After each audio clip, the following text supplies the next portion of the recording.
నమస్తే. నేను మీ హారిక. ఇప్పుడు సంక్రాంతి అంటేనే సినిమాల పండగ మనకి.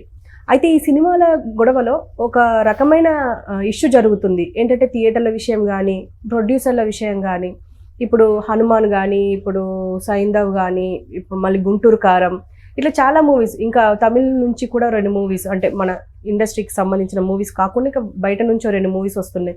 అసలు ఇదంతా ఇష్యూ కంప్లీట్ అయిందా? నిన్న ఒక ప్రెస్ మీట్‌లో విన్నాం, అది క్లియర్ అయింది అన్నట్టుగా మాట్లాడారు. మరి నిజంగానే క్లియర్ అయిందా లేదా అనేది మనతో పాటు సీనియర్ జర్నలిస్ట్ దాము బాలాజీ గారు ఉన్నారు. ఆయన అడిగి తెలుసుకుందాం. నమస్తే సార్. నమస్తే.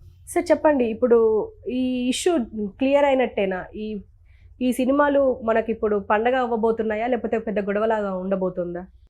నిన్న Telangana film chamber of commerce and Telugu film chamber of commerce and Telugu producers council ముగ్గురు సమావేశమయ్యి ఈ సినిమాల ప్రొడ్యూసర్లందరినీ కూడా పిలిచి వాళ్ళతో మాట్లాడారు. సో అసలు ప్రాబ్లం ఏంటంటే మనకి థియేటర్లు తక్కువ ఉన్నాయి. అంటే మొత్తం దేశంలోనే అరౌండ్ 9,000 థియేటర్స్ ఉంటే అందులో ఆంధ్రప్రదేశ్ నెంబర్ 1 అని చెప్పుకోవచ్చు. అరౌండ్ 1,000+ థియేటర్స్ ఆంధ్రప్రదేశ్లో ఉన్నాయి. తెలంగాణలో అరౌండ్ 485 థియేటర్స్ తెలంగాణలో ఉన్నాయి. టోటల్గా కలుపుకుంటే అరౌండ్ 1,500 థియేటర్స్ తెలుగు రాష్ట్రాల్లో ఉన్నాయి. ఇప్పుడు ఏంటంటే మోడల్ ఒకటి మనకి గత 20 ఏళ్లలో మోడల్ చేంజ్ అయింది. ఏం మోడల్ అంటే, ఒక సినిమా రిలీజ్ అయితే అది 20 రోజుల్లో 30 రోజుల్లో కూడా ఆడుతుందని ఎవరికి నమ్మకం లేదు. కానీ వితిన్ 3 డేస్లో డబ్బులు వెనక్కి రావాలి. సో డబ్బులు వెనక్కి రావాలంటే ఏం చేయాలి? Within 3 days Friday, Saturday, Sunday పోటీ తక్కువ ఉండాలి. రెండోది number of theatres, number of shows ఎక్కువ ఉండాలి. టికెట్లు కూడా ఎక్కువ రేట్లు పెంచుకోవాలి. ఈ మోడల్ని ఎప్పటి నుంచో అనుకరిస్తుంటే ఈ మోడల్ని జగన్ దెబ్బకొట్టాడు. జగన్ ఏం దెబ్బకొట్టాడంటే, ఎవరికంటే వాళ్ళకి పెంచుకునేదానికి కుదరదు. 100 crores పైన ఉంటేనే బడ్జెట్ సినిమా, పెద్ద బడ్జెట్ సినిమాగా లెక్కేస్తాము. అందులో కూడా మళ్ళీ ఇప్స్ అండ్ బట్స్ పెట్టారు. ఇక్కడ షూట్ చేయాలి, ఆంధ్రప్రదేశ్లో కొంత భాగం షూట్ చేసి ఉండాలి, కొంత భాగం పోస్ట్ ప్రొడక్షన్, ఇవన్నీ పెట్టి రూల్ పెట్టి వీటికి సంబంధించిన డాక్యుమెంట్ సబ్మిట్ చేస్తే అప్పుడు వాళ్ళు నెంబర్ ఆఫ్ షోస్ ఫస్ట్ వీక్లో పెంచుకోవడానికి, టికెట్ రేట్లు పెంచుకోవడానికి పర్మిషన్ ఇస్తారు.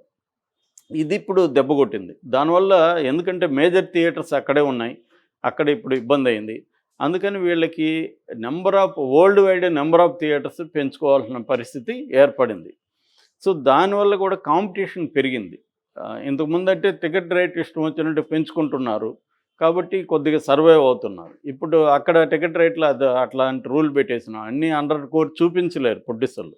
ఎందుకంటే హీరో 50 కోట్లు తీసుకున్న హీరో 50 కోట్లు తీసుకుంటున్నట్టు చూపిడు ఇన్కమ్ ట్యాక్స్లో. అంత బ్లాక్లో నడుస్తుంటుంది వ్యవహారం. కాబట్టి అది కూడా వాళ్ళు ఏంది, హీరోయిన్ రెమ్యునరేషన్ కాకుండా 100 కోట్లు పెట్టింది వాళ్ళు. సో హీరోయిన్ రెమ్యునరేషన్ కాకుండా 100 కోట్ల సినిమాలు అనేవి చాలా తక్కువ ఉంటాయి. అంటే రియల్గా ఉంటాయి కానీ చూపించలేరు అఫీషియల్గా. దానివల్ల చాలా ప్రాబ్లమ్స్ వచ్చాయి అన్నమాట. దానివల్ల ఇప్పుడు ఏమైందంటే కాంపిటీషన్ పెరిగిపోయింది. సో ఇప్పుడు మనకు లాస్ట్ సంక్రాంతికి కూడా ఇదే ప్రాబ్లం వచ్చింది. వీరసింహారెడ్డి, వాల్తేరు వీరయ్య, తర్వాత వారసుడు.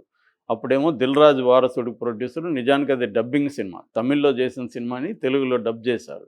కానీ దానికే ఆయన ఇంపార్టెన్స్ ఇచ్చి దానికి థియేటర్స్ ఇచ్చారు. ఎందుకంటే థియేటర్స్ కొంతమంది చేతిలోనే ఉన్నాయి. దిల్ రాజు కావచ్చు, ఏషియన్ కావచ్చు. ఇంతకుముందు సురేష్ వాళ్ళ చేతిలో ఉండేది. సురేష్ వాళ్ళు దాదాపు చాలా వరకు వదిలించుకున్నారు వాళ్ళు. అల్లు అరవింద్ ఇలాంటి 4-5 చేతుల్లోనే మొత్తం థియేటర్ నెట్వర్క్ ఉంది.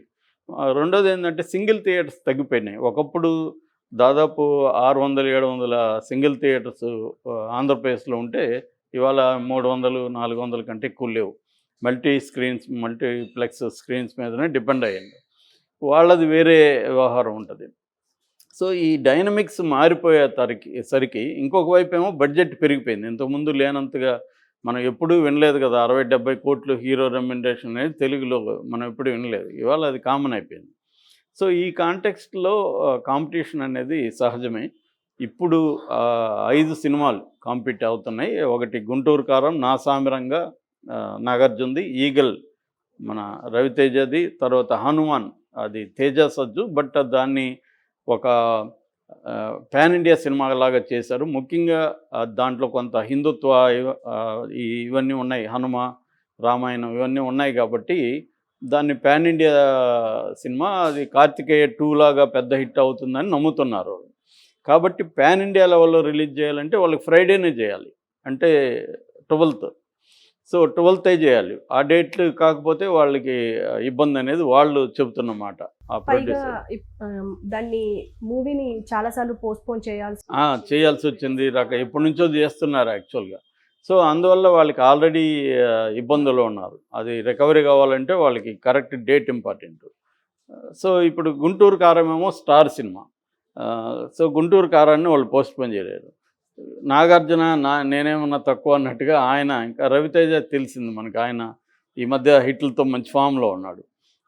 ఇక సైంధవ్ వెంకటేష్ వాళ్ళు కూడా తగ్గేట్టుగా కనబడలేదు. సో అందరూ కూడా ఇప్పుడు క్రౌడ్ అయిపోయింది. వీళ్ళకి ఇంత థియేటర్లు ఎవరు ఇచ్చే పరిస్థితి లేరు.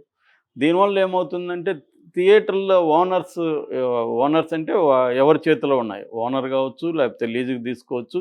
దిల్ రాజు లాంటి వాళ్ళకి ప్రాబ్లం అవుతుంది. ఆల్రెడీ దిల్ రాజు మీద రకరకాల విమర్శలు వస్తూ ఉంటాయి. సో అతను తొక్కేస్తాడని వేరే వాళ్ళని, లాస్ట్ టైం కూడా 'వారసుడు' అండ్ 'తునివు' అని ఇంకొక తెగింపని అజిత్ సినిమా కూడా డబ్బింగ్ రైట్స్ తన చేతులను పెట్టుకున్నాడని, డిస్ట్రిబ్యూషన్ రైట్స్. ఎందుకంటే అతను డిస్ట్రిబ్యూటర్ కూడా. కాబట్టి అతను వేరే వాళ్ళకి థియేటర్ లేకుండా చేస్తున్నాడని ఇటువంటి విమర్శలు దిల్ రాజు మీద కూడా ఉన్నాయి.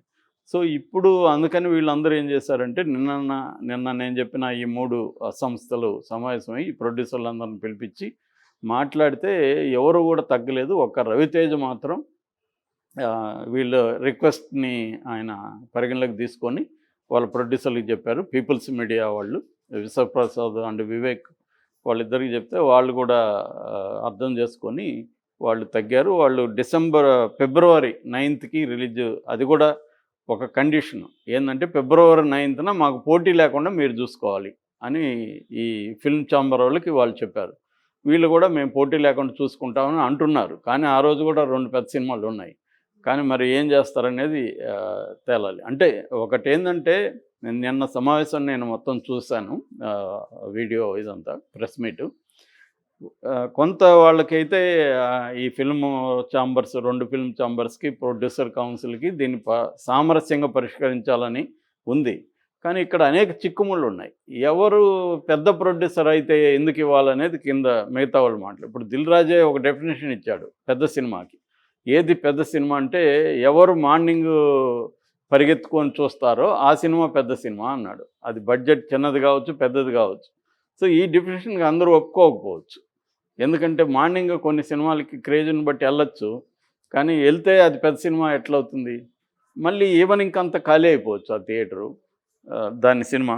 కాబట్టి సస్టైన్ చేయగలిగిన కెపాసిటీ కూడా పెద్ద సినిమాకు ఉండాలి. ఓన్లీ మార్నింగ్ వెళ్ళిపోతారంటే కుదరదు కదా!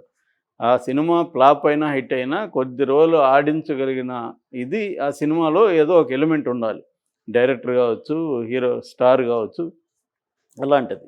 సో ఏదేమైనా వాళ్ళొక రకమైన డెఫినేషన్ ఇచ్చి సో ఆ రకమైన సినిమా ఈ 'గుంటూరు కారం'. కాబట్టి 'గుంటూరు కారాన్ని' మేము ఆపమని చెప్పట్లేదు అని అంటున్నారు. సో ఒకటి వెళ్ళిపోయింది కాబట్టి ఇంక 4 ఉన్నాయి. 4 వీళ్ళేమంటున్నారంటే 1 బై 1 వేసుకోండి. 12థ్ ఒకటి, 13థ్ ఒకటి, 14థ్, 15థ్. అంటే దీంట్లో మళ్ళీ క్లాష్ ఎక్కడొస్తుందంటే 'గుంటూరు కారానికి', 'హనుమాన్‌కి' మళ్ళీ క్లాష్. 'గుంటూరు కారం' ఏమో వాళ్ళు వెనక్కి తగ్గరు. ఎందుకంటే దిల్ రాజు చెప్పిన డెఫినేషన్ ప్రకారం ఎర్లీ మార్నింగ్ వెళ్ళి చూసే సినిమా అది 'గుంటూరు కారం'. ఇక 'హనుమాన్' ఏమో పాన్ ఇండియా సినిమా, మాకు ఫ్రైడే అయితేనే నార్త్‌లో మాకు వర్కౌట్ అవుతుంది. ఫ్రైడే కాకుండా నార్త్‌లో మేము చేయలేము. కాబట్టి మేము ఫ్రైడేనే చేస్తాం. అది 12థ్ వస్తుంది కాబట్టి మేము వేరే మార్గం లేదనేది వాళ్ళు చెప్తున్నారు. మాకు థియేటర్స్ దొరికినా దొరకకపోయినా మేము రిలీజ్ చేస్తామని వాళ్ళు చెప్తున్నారు. దీనివల్ల ఏమవుతుందంటే యాక్చువల్‌గా ఇటువంటి సిట్యుయేషను గతంలో ఉండేది తెలుగులో. ఆ తర్వాత వాళ్ళే మాట్లాడుకొని, హీరోలు, ప్రొడ్యూసర్లు మాట్లాడుకొని మీ సినిమా ఈ వీక్ చేస్తాం, మా సినిమా నెక్స్ట్ వీక్ చేసుకుంటాం.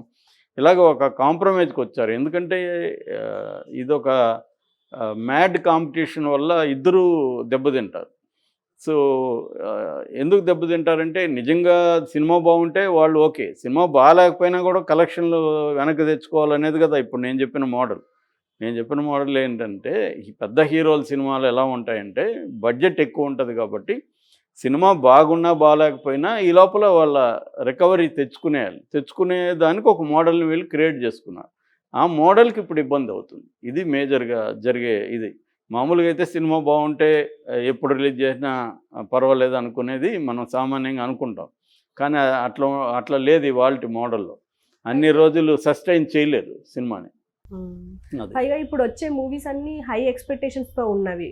ఇప్పుడు Yeah, yeah. నా సామిరంగా కానీ ఇప్పుడు హనుమాన్ అయితే అది పోస్టర్ రిలీజ్ చేసినప్పటి నుంచి అందరికి ఎక్స్పెక్టేషన్స్ ఉన్నాయి. ఎందుకంటే జాంబిరెడ్డి హిట్ అయింది, అవును. పైగా మంచి సెన్స్ ఉన్న స్క్రిప్ట్ బాగా ఎంచుకుంటారని చెప్పేసి.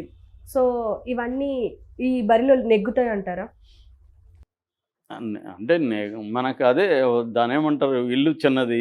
దాంట్లో 10 మంది పడతారంటే 50 మందిని వేస్తే ఎలా ఉంటది? అలాంటి ప్రాబ్లమే ఉంటది ఖచ్చితంగా. కాకపోతే ఈ హనుమాన్ పాన్ ఇండియా కాబట్టి ఒకవేళ వాళ్ళకి నార్త్‌లో ఎక్కేసిందంటే మాత్రం ఇంకా తిరుగులేదు. కాబట్టి దీంట్లో ఇప్పుడు సైంధవ వస్తా ఉంది. తర్వాత నా సామిరంగ ఇట్లాంటివి ఏమన్నా కొద్దిగా బ్యాడ్ టాక్ వచ్చిందనుకో వాటికి, అవి పక్కకెళ్ళిపోతాయి. అంటే కొద్దిగా బ్యాడ్ టాక్ వచ్చిన